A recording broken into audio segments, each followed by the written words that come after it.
Mahkamah Konstitusi sempat ambruk saat Akil Mukhtar tersandung kasus suap pada Oktober 2013 lalu. Di bawah kepemimpinan Hamdan Zulfa, MK secara perlahan mengembalikan kehormatan benteng konstitusi tadi. The Headlines kali ini mengundang Ketua Mahkamah Konstitusi Hamdan Zulfa. Dan seperti biasa hadir pula Don Bosco Selamun, pemimpin redaksi Berita 1 News Channel. Pak Hamdan, terima kasih sudah hadir di The Headlines. Jabatan sudah hampir berakhir. Pak Hamdan menolak untuk mengikuti seleksi.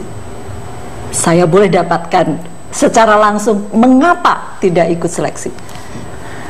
Iya, saya sekarang ini sedang menjabat hakim konstitusi dan sebagai ketua Mahkamah Konstitusi. Ya. Saya merasa bahwa hakim dan ketua Mahkamah Konstitusi yang sedang menjabat tidak elok untuk dilakukan tes kembali. Tes yang dilakukan itu adalah tes kemampuan dan kelayakan untuk sebagai hakim. Lalu jadi persoalan, apakah selama ini memang diragukan kemampuan dan kelayakan? Inilah persoalan yang paling pokok. Demikian pula kenapa saya tidak melakukan pendaftaran. Saya tidak mendaftar sendiri. Bagi saya, seorang negarawan, dia menerima jabatan itu sebagai tanggung jawab terhadap negara, tidak mencari-cari dan mengejar jabatan. Oleh karena itu, seharusnya seorang hakim konstitusi yang negarawan harusnya diselidiki, dicari siapa yang paling layak. Dan jadi dijemput ya dan diajak. Itulah bagi saya cara yang paling elegan untuk memilih hakim konstitusi, bukan dengan disuruh mendaftar sendiri. Tampaknya sangat prinsip buat Pak Hamdan ini. Bagi saya itu sangat prinsip. Oleh karena itu tahun 2010 juga saya tidak mendaftar. Tapi saya diminta untuk menjadi hakim konstitusi dan saya juga dites karena baru pertama. Saya dites oleh 3 menteri saat itu, Menko Polkam, Mensesnek dan Menteri Hukum dan HAM, dan dianggap layak. Karena itu saya bilang dengan agak gemetar lutut saya menerima jabatan itu karena tanggung jawab besar. Tanggung jawabnya sangat besar. Gitu. Pak Ketua, saya bisa paham alasannya. Tetapi Anda sebetulnya kan sudah memperlihatkan ada bekas, ada jejak, ada track record yang membuat MK itu pulih kembali setelah terpuruk. Berbagai survei memperlihatkan itu. Bagi saya, Pak Ketua harus berjuang dan ikut berjuang untuk masuk lagi di situ. Karena Bang Don termasuk yang menyesalkan Pak Hamdan tidak ikut. Anda sudah punya track record dan itu saya kok pikir kenapa dengan begini saja Pak Ketua tidak jadi ikut. Itu karena itulah prosesnya itu yang sebenarnya seperti juga Pak Jimli. Saat itu kan ada fit and proper test juga di DPR. Tapi khusus kepada Pak Jimli hanya ditanya oleh DPR apa bersedia atau tidak bersedia untuk dipilih kembali. Akhirnya yang lain-lain di fit and proper test, Pak Jimli tidak. Tapi Pak Jimli termasuk yang lain dipilih oleh DPR. Dan salah satu yang terpilih Pak Jimli. Yang terpilih yang lain adalah Pak Mahfud. Ya. Jadi hanya pada waktu itu Pak Jimli tidak lagi ketua jadi periode kedua ya? Ketua. Oh ketua ya masih ya? Saat itu ketua beliau. Makanya Pak Jimli juga tidak mau. Karena itu saya memiliki sikap yang sama. Jadi silakan saja cantumkan situ, serahkan penuhnya kepada menarik Presiden. Memang dong pernyataan Pak Ketua harus mencari negarawan. Orang yang duduk di situ memang adalah kelasnya negarawan dan harus dicari lalu kemudian duduklah di situ. Karena mereka harus mengawal konstitusi. Jadi memang sesuatu Pak Don Bosco, saya ini adalah perumus Undang-Undang Dasar. Saya yang merumuskan kata negarawan itu. Saya yang memilih hakim konstitusi yang pertama. Dan saya yang mengusulkan hakim konstitusi yang pertama. Tidak ada yang mencari pada saya itu. Semua diusulkan. Jadi yang terpilih jadi hakim periode pertama adalah orang-orang yang diusulkan, yang dicari. Pertanyaannya Pak Ketua, kan ini kan bicara soal akuntabilitas sebetulnya. Kan publik juga mau tahu akuntabilitas seorang hakim konstitusi. Kira-kira kalau saya mengerti jalan pikiran mengapa seperti ini, tanggapan Anda gitu. Betul, itu proses bagi orang yang pertama yang belum pernah ada rekam jejaknya, ya proses itu wajar. Tapi bagi seorang yang sudah menjadi hakim dan ketua Mahkamah Konstitusi, yang selama ini dilihat publik gitu saban hari setiap hari, diwawancara tinggal dilihat. Saya agak mengerti karena sebelumnya saya mungkin bisa agak mengerti karena begini, ketika diusulkan oleh imparsial dan setara institut, Pak Hamdan mengatakan bersedia, begitu kan? Ketika ditanya oleh Pansel apakah karena bersedia, pengusulnya juga termasuk kredibel kalau lihat itu ya. Iya, imparsial dan setara institut itu kredibel begitu sebenarnya. Nah, kemudian ketika ada tahapan seleksi, Pak Hamdan mengatakan tidak bersedia mengikuti proses seleksi. Jadi bersedia untuk diusulkan, tetapi tidak bersedia kalau prosesnya seperti itu, begitu ya Pak. Betul. Ya, gitu ya. Makanya jadi kemudian Pak Ketua menyerahkan itu ke Presiden, bukan? Karena suratnya itu kan begitu ya. Betul. Lalu kalau itu menyerahkan proses itu pada Presiden, itu berarti Presiden menggunakan haknya untuk mengatakan tanpa melalui pansel bisa lolos dan Anda siap kan, bukan? Saya katakan bahwa untuk tanggung jawab terhadap bangsa dan negara saya selalu siap, dan selalu saya menerima suatu jabatan baru yang sungguh sangat penting seperti saya katakan dengan suasana yang sangat berdebar-debar karena tanggung jawabnya sangat luar biasa. Kalau kita berandai-andai ini, misalnya saja nih Bang Don ya, misalnya saja. Pada saat itu ketika ditanya apakah bersedia untuk kemudian diusulkan kembali untuk menjadi hakim konstitusi, Bapak mengatakan bersedia, dan kemudian kalau yang terjadi adalah seperti Pak Jimli pada saat itu, apakah Pak Hamdan bersedia untuk masa bakti berikutnya? Bapak mengatakan iya dan tidak perlu ikut fit and proper, Bapak akan mengatakan tetap iya gitu? Iya, oke. Saya tetap iya. Karena problemnya kalau saya kembali ya, kan kita ini ikuti bagaimana MK itu nyaris rubuh gara-gara Akil. Lalu kemudian Anda datang, ini ada blessing, untung ada pilpres, bukan? Dan Anda kemudian dan bapak-bapak hakim di sana di tengah-tengah tekanan yang luar biasa secara politik pada waktu itu, tekanan di jalan pada waktu itu, dan Anda melakukan pengawalan yang menurut pandangan kita semua adalah sudah benar pada jalan yang benar begitu. Dan ini kan harus terus-menerus dipelihara track seperti itu, Pak Ketua. Bagi saya sebenarnya itulah kerja hakim konstitusi, itu satu tim yang kuat. Karena itu sebenarnya bukan saja karya saya, tapi itu kerja bersama dari seluruh hakim. Kalau itu saya ingin mempersoalkan satu hal. Kan Anda ini dari latar belakang politik, bukan? Ada Pak Patrialis Akbar juga dari latar belakang politik. Kira-kira ini juga pada waktu itu kan dengan KMP, kalau lihat partai politiknya, tapi Anda bisa membuat jarak. Ini kan pelajaran yang berharga untuk bangsa ini. Berjarak antara track record Anda dari partai politik, lalu kemudian dengan keputusan yang sebetulnya memenangkan tanda kutip lawan politik. Kira-kira begitulah. Itu makanya saya bilang menyesal saya kalau Anda tidak maju. Iya, kalau Bang Don menyesal Pak Hamdan tidak maju, apakah Pak Hamdan tidak berpikir bahwa orang yang mengusulkan, pihak yang mengusulkan juga menyesal gitu, imparsial dan setara institut? Pasti juga mereka kecewa. Karena mereka juga, saya yakin mereka mengusulkan itu dengan sungguh-sungguh dan sangat serius. Makanya saya katakan saya terima kasih, saya sangat hormat dan saya sangat menghargai apa yang mereka lakukan, kehendaknya untuk mengusulkan saya. Cuma saya berhadapan dengan proses yang seperti ini yang memang saya sepenuhnya tidak setuju. Tidak setujunya sebenarnya menurut saya, ya silakan saja yang hakim yang pertama, calon yang baru diproses. Saya apakah diloloskan nanti untuk selesai dalam proses itu, disandingkan saja udah sama-sama, kita serahkan kepada Presiden, terserah Presiden mau milih yang mana begitu. Jadi sebenarnya saya menganggap itu jauh lebih bagus, sama dengan yang saya katakan, saya contohkan pada zaman Pak Jimli di DPR. Jadi yang lain sepenuhnya mengikuti fit and proper test, Pak Jimli hanya ditanya bersedia atau tidak bersedia, kemudian disandingkan semua dan dipilih. Ya. Itu lebih fair. Lepas dari Pak Hamdan, apa yang dilakukan pansel ini untuk kemudian hakim konstitusi yang baru? Apakah Bapak sepakat dengan cara seleksi seperti ini? Saya sepakat dibuka. Tetapi tidak berlaku untuk orang yang sudah di sana, kan? Itu maksudnya. Yang sedang menjadi hakim, langsung saja berapa yang mau dipilih aja oleh pansel. Karena tinggal dilihat track recordnya, layak apa tidak. Sangat sederhana sekali. Tapi kali ini agak berbeda Pak Ketua, karena mereka membawa ke PPATK lalu kemudian membawa ke KPK juga untuk periksa. Kira-kira gimana? Itu saya setuju. Silakan bawa nama hakim yang sedang menjabat dibawa ke KPK, ditelusuri satu persatu, PPATK ditelusuri. Kalau memang ada masalah, ya tidak usah dilanjutkan. Sederhana. Tetapi kalau seluruh proses itu dipersilakan. Track record bisa diselidiki, fit and proper, toh sudah. Ini cara berpikir seorang negarawan. Saya juga kaget kan masih muda.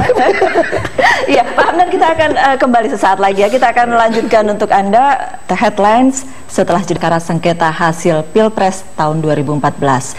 Popularitas nakoda MK Hamdan Zulfa bahkan terkerek tinggi di media. Buat di sana dirikan di situ adalah sengketa Pilpres yang kemudian memulihkan semua, dan saya kira banyak sekali komentar positif pada saat itu. Apa yang Anda rasakan?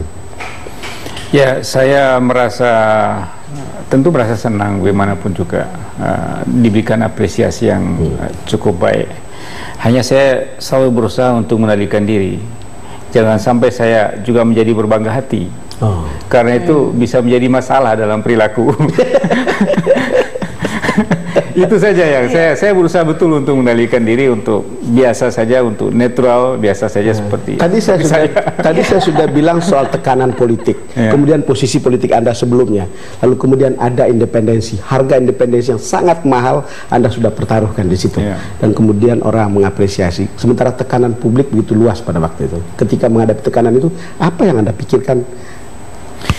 Saya itu begini, saya ingat betul karena posisi pada saat saya dilantik sebagai ketua itu posisinya betul-betul sangat terjepit, sangat terpuruk. Saya tegaskan pada saat itu, sejak saya disumpah menjadi hakim konstitusi, saya melepaskan segala ikatan saya dengan keluarga. Saya bilang gitu, dengan keluarga, dengan organisasi, apalagi dengan partai. Saya betul-betul saya tegaskan itu pada saat sumpah. Dengan keluarga pun tidak, saya pisahkan betul. Karena itu saya katakan, siapapun yang berperkara di Mahkamah Konstitusi, mau ada hubungan saudara dengan saya, hubungan partai dengan saya, bagi saya tidak pernah melihat dia. Oleh karena itu saya katakan, yang pertama saya bunuh perasaan kedekatan saya dengan orang itu. Karena apa? Karena itu akan membuat ketidakadilan. Ketika saya berberat hati, berpihak, merasa dekat dengan dia, maka yang satu tidak dekat dengan saya, dia mendapatkan ketidakadilan. Nah, inilah yang oleh seorang hakim yang pertama harus dihindari. Karena apa? Pada saat itu dia akan memihak. Itu seperti apa dikatakan hakim itu berjalan sendiri di lorong sunyi. Itu betul, saya rasakan betul, dan saya menjadi jauh jaraknya dengan teman-teman saya. Pada saat Pak Hamdan dilantik menjadi Ketua Mahkamah Konstitusi, pada saat itu MK sedang dalam posisi, saya boleh bilang, kepercayaan publik ke MK ada di titik nadir. Pak Hamdan, pada saat itu bagaimana? Saat itu saya memberikan motivasi kepada karyawan. Saya kumpulkan seluruh karyawan di MK, dari eselon 1 sampai di bawah. Saya bilang, kita harus memiliki komitmen bersama. Dalam 6 bulan kita harus berani menunjukkan kepada bangsa dan negara kita sudah mulai baik, saya bilang gitu. Saya membuat langkah-langkah, kemudian saya minta kepada seluruh hakim dan seluruh karyawan untuk cepat membongkar kasus ini. Siapapun yang terlibat kita buka, saya bilang. Semua melayani KPK agar cepat, saya bilang gitu. Kemudian saya membuat juga langkah-langkah lain. Alhamdulillah dalam 6 bulan mulai baik. Setelah sampai lewat 6 bulan Pilpres itu semua clear. Saya itulah kebanggaan, suatu kepuasannya sangat luar biasa bagi saya sebenarnya. Kalau Bang Don katakan blessing Pilpres itu makanya blessing Pilpres. Tapi Pak Hamdan, kalau tidak ada Pilpres belum tentu seperti ini, Pak Hamdan. Mungkin saja, tapi sengketa Pilpres maksud saya. Mungkin saja, karena itu sengketa Pilpres itu begitu sangat menarik perhatian seluruh masyarakat Indonesia. Dan yang berat kan begini, Pak Ketua, pada waktu itu tekanan publik kita itu, demo di luar itu sangat dramatis. Itu apa yang Anda pikirkan ketika hal seperti itu terjadi? Ini kan di jalan punya hukumnya sendiri, di tempat Anda itu punya hukum sendiri. Pikiran kami di MK itu hanya berpikir itulah kesepian dengan perkara. Kami tidak peduli dengan rame-rame di luar. Kami hanya lihat fokus saja pada perkara dan mencari bukti-bukti dalam penyelesaian perkara. Terus terang, saya pun tidak tahu. Kadang saban hari orang berdemo di depan itu. Saya tidak pernah mau ikut terlibat karena sebenarnya hakim itu sebenarnya di banyak negara hakim itu tidak boleh membaca berita apapun ketika. Tapi tunggu, pada saat itu baca berita, lihat televisi tidak? Saya lihat televisi. Saya lihat televisi. Ada 2 televisi yang kontra, pro kontra. Dua-duanya saya matikan. Kecuali berita 1. Ya, berita 1 termasuk termasuk ada di tengah-tengah gitu. Tapi bagaimanapun demo yang di luar itu kan pasti terbaca dan terlihat oleh para hakim konstitusi kan, tekanan begitu besar ketika dua pihak. Secara psikologis ada, tapi bagi kami sebenarnya sudah mengambil tanggung jawab sebagai hakim. Apapun risikonya kita putus, sebenarnya kebenaran risiko itulah yang kita tanggung. Saya ingin Pak Ketua mengatakan satu hal, karena waktu siaran kan kita kan siarankan secara langsung ya. Kan kesaksian itu kan ada yang lucu-lucu juga.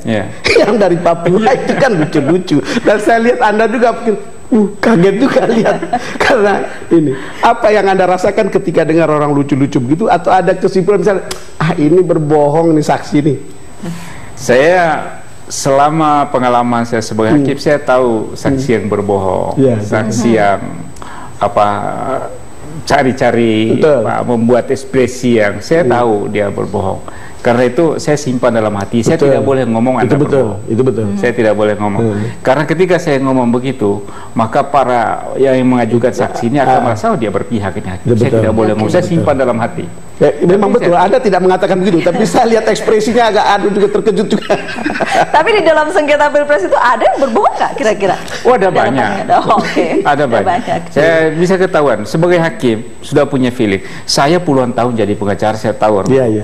Saya tahu orang ini ini cari-cari bohong. Saya tahu juga bahwa ini sudah diarahkan cara kesaksian. Saya sangat mengerti betul. Jadi dengan pengalaman saya panjang sebagai pengacara di dunia politik, saya paham betul orang-orang hukum dan saya paham betul orang-orang politik. Paham betul orang hukum dan paham betul orang politik. Setelah Anda putuskan itu, teman-teman Anda dari partai politik atau dari kubu yang sebetulnya Anda pernah ada dulu gitu, ada protes nggak sih? Semua hormat, alhamdulillah. Semua hormat sama saya. Saya mau hormat. Kawan-kawan pun hormat sama saya. Dia mereka akan jempol. Saya betul-betul putuskan dengan independen. Jadi apa yang kita lihat di situ itu kita putuskan.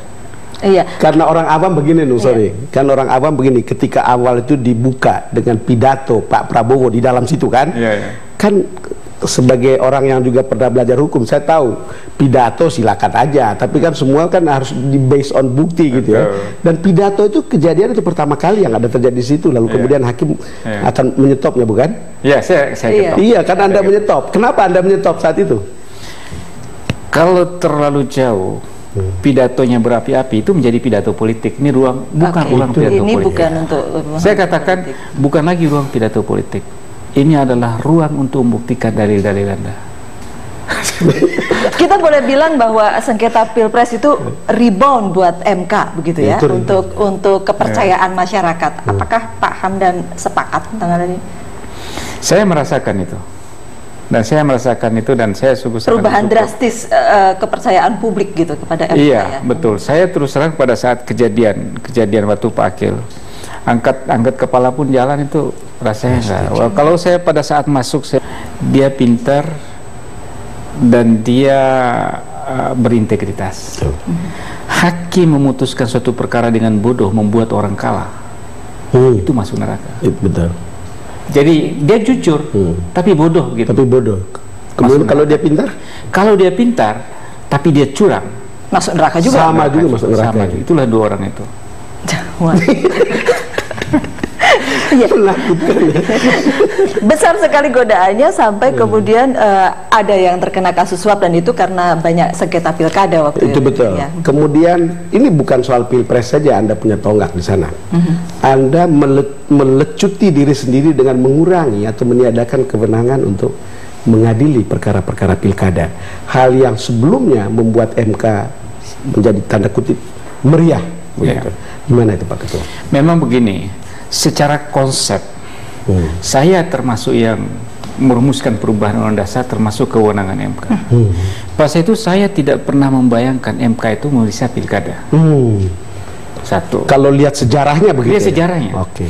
Karena pada saat itu ketika Pak Jimli menjadi ketua, saya ditanya gimana sih dulu pada saat amandemen konstitusi. Saya bilang tidak pernah kita berpikir pilkada itu masuk ke MK.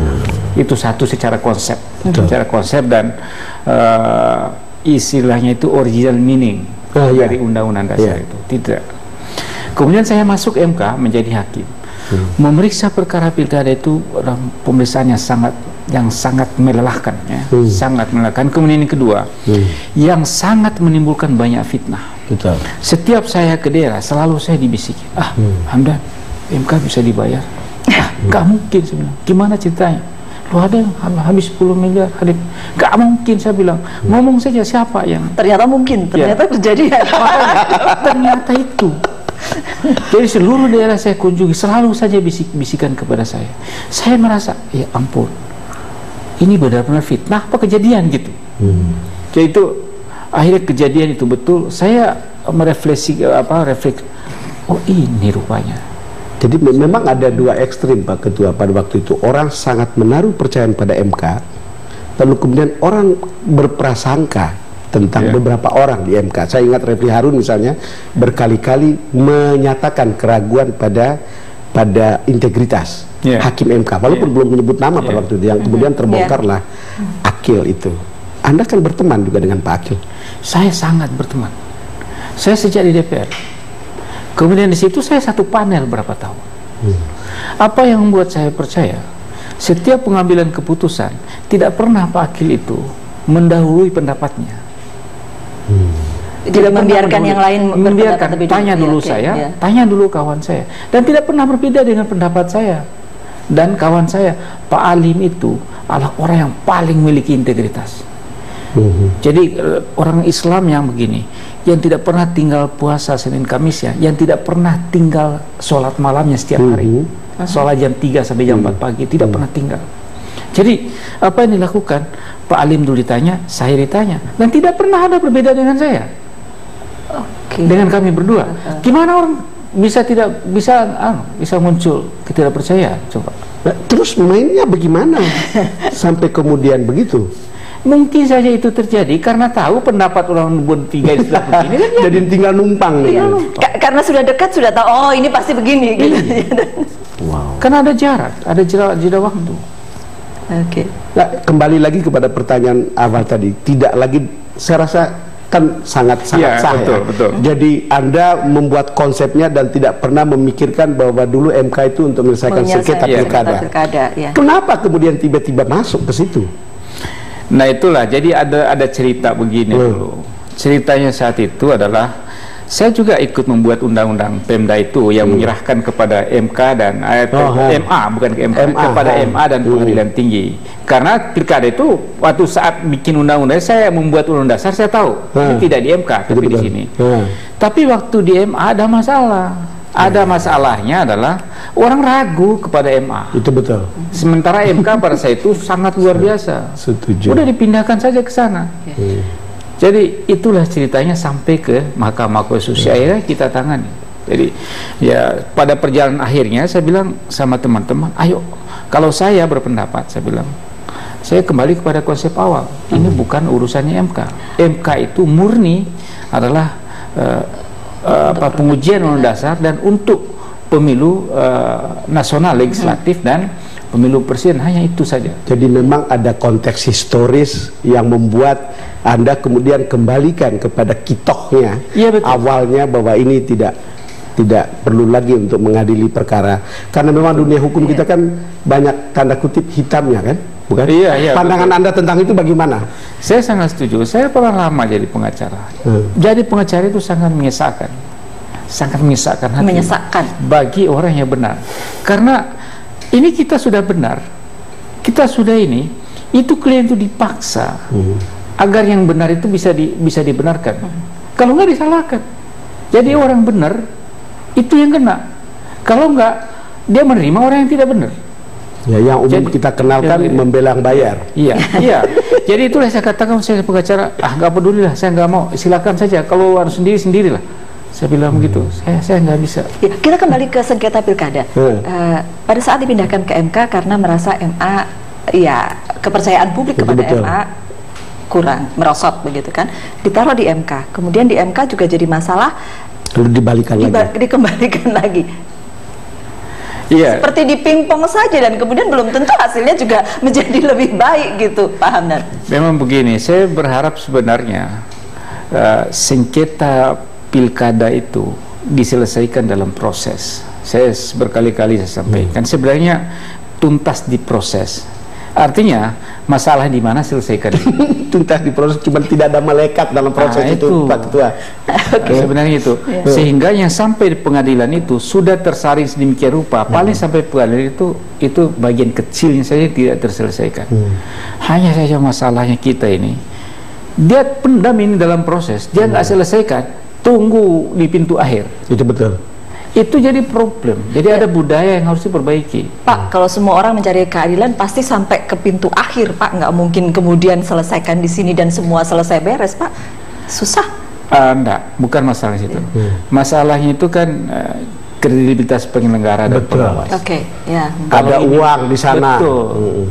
Kalau ini betul-betul beres, orang untuk apa ke sana? Sudah lebih kepada penyelenggaranya. Betul. Atau penyelenggara dan pengawas. Seluruh saya katakan penyelenggara itu termasuk KPU dan pengawasnya.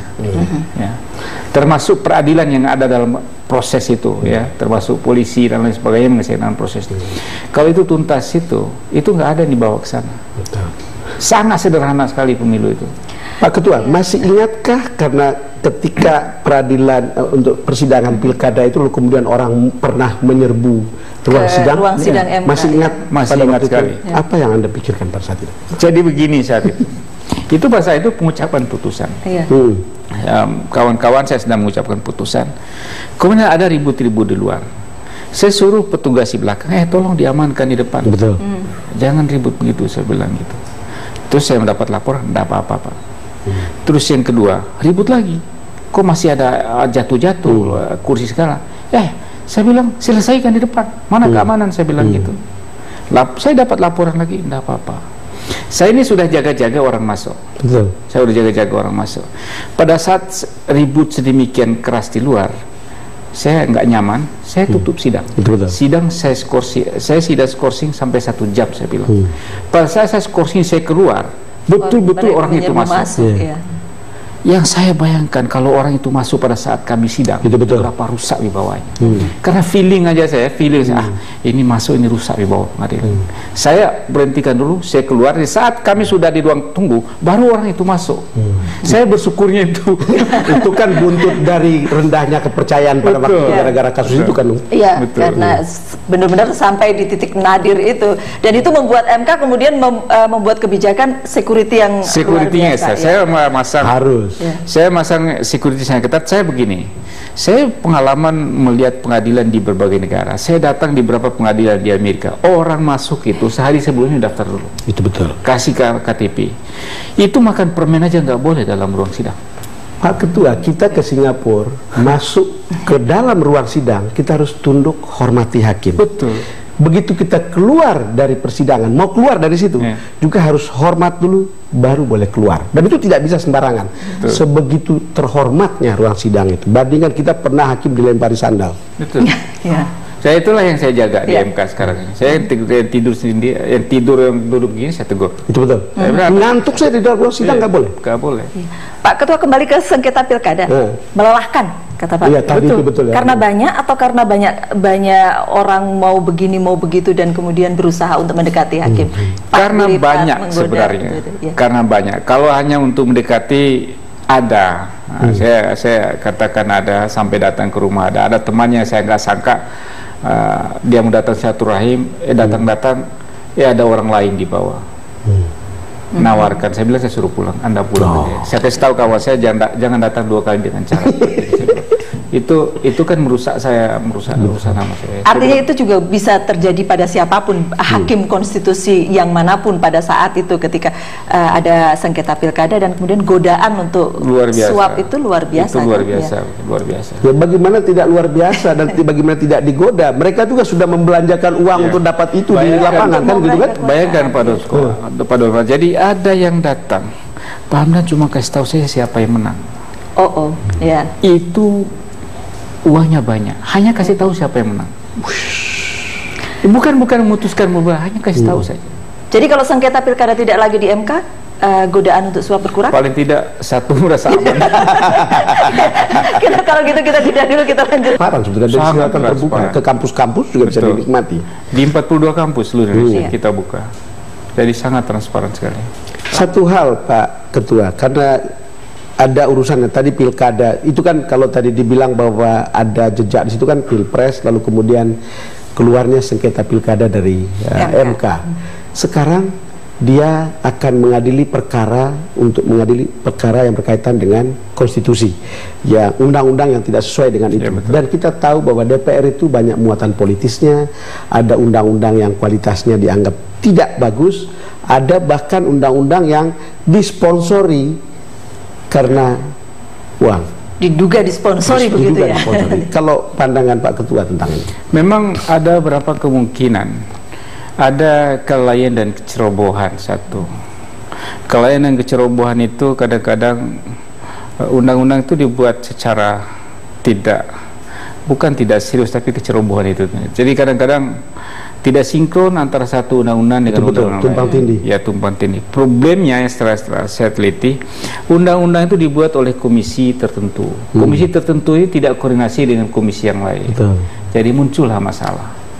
Itu satu. Sehingga mau nggak mau diajukan ke sana, tabrakan satu dengan yang lainnya, kita batalkan. Padahal kan masuk ke pleno juga tuh.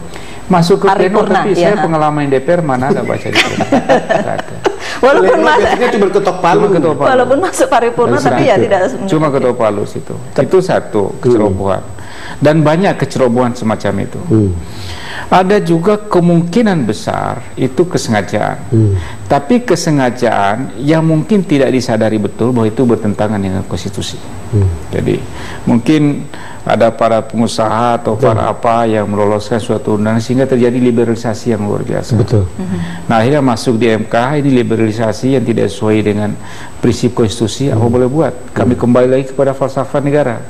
Dengan dasar falsafah negara kemudian di cross check dengan undang-undang yang ada, yang ternyata jauh. Apa boleh buat? Kita batalkan seluruhnya. Dan itu banyak. Nah, itu banyak. Kalau diteliti betul banyak mestinya. Itu banyak. Jadi artinya walaupun sengketa pilkada tidak di bidang ekonomi dan sumber daya alam. Minerba. Ya, termasuk. Termasuk. Dan yang kita batalkan itu secara keseluruhan, hampir secara keseluruhan, misalnya undang-undang apa namanya, perairan pesisir dan wilayah. Hampir yang pemberian HP3. Jadi dengan undang-undang itu diberikan hak pengelolaan pesisir dan pulau-pulau kecil seluruh Indonesia.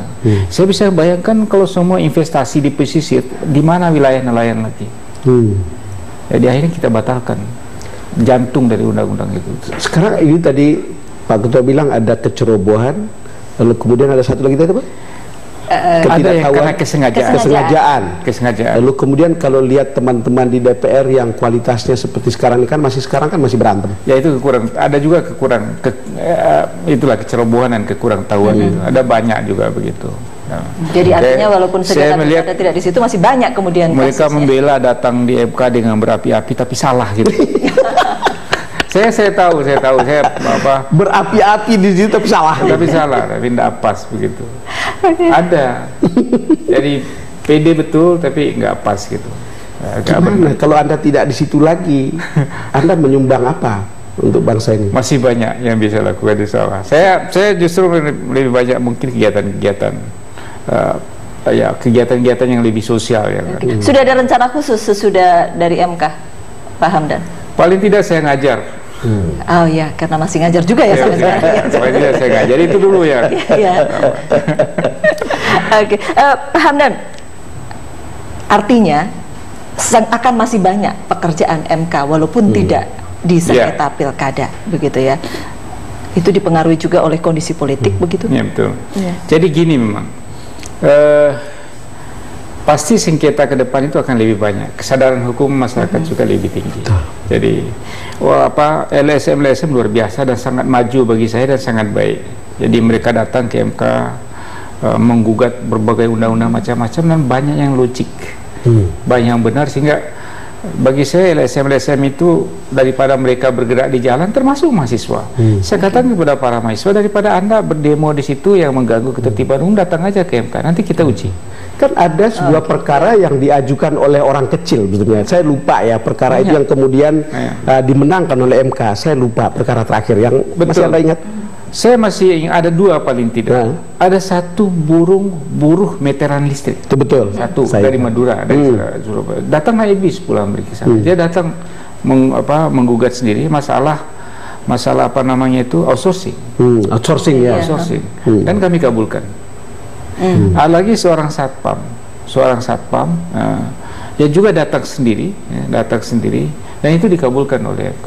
Jadi orang-orang kecil yang datang sendiri tanpa bawa pengacara yang jago-jago, itu justru kita menjadi ternyuh dan tapi cara dia menyampaikan gugatan itu gimana? Seperti apa?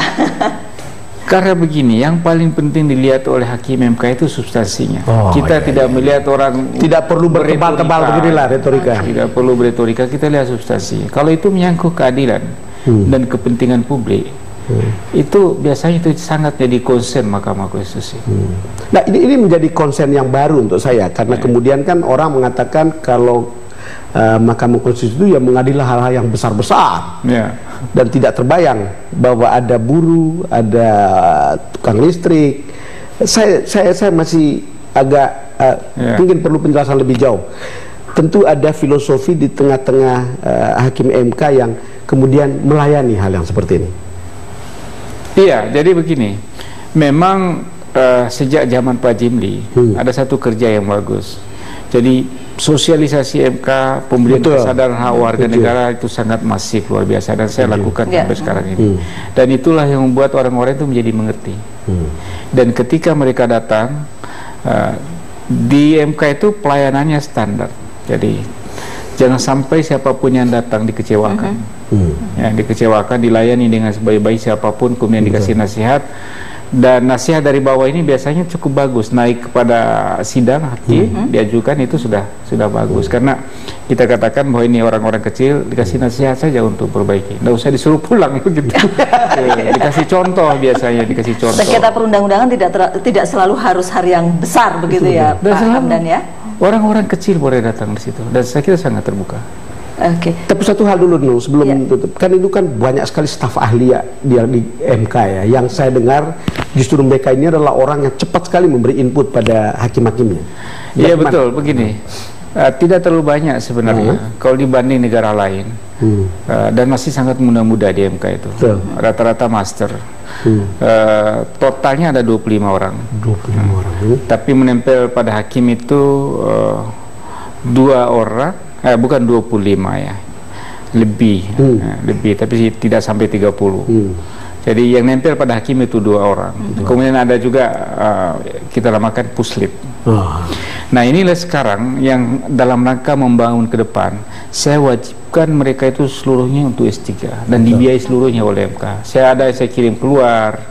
Kemudian yang bisa di sini ada juga yang saya wajibkan semua. Saya bilang kalau Anda sebagai peneliti tidak S3 dan tidak kuasai masalah, saya bilang mundur saja, saya ganti yang lain. Sekarang saya wajibkan, sehingga saya bilang sama Sekjen, 5 tahun yang akan datang seluruh peneliti yang backup hakim itu harus semuanya doktor. Dan sekarang sedang bersekolah. Setidak-tidaknya ada 3 atau 4 junior saya yang memang doktor sudah di bekat MK, benar.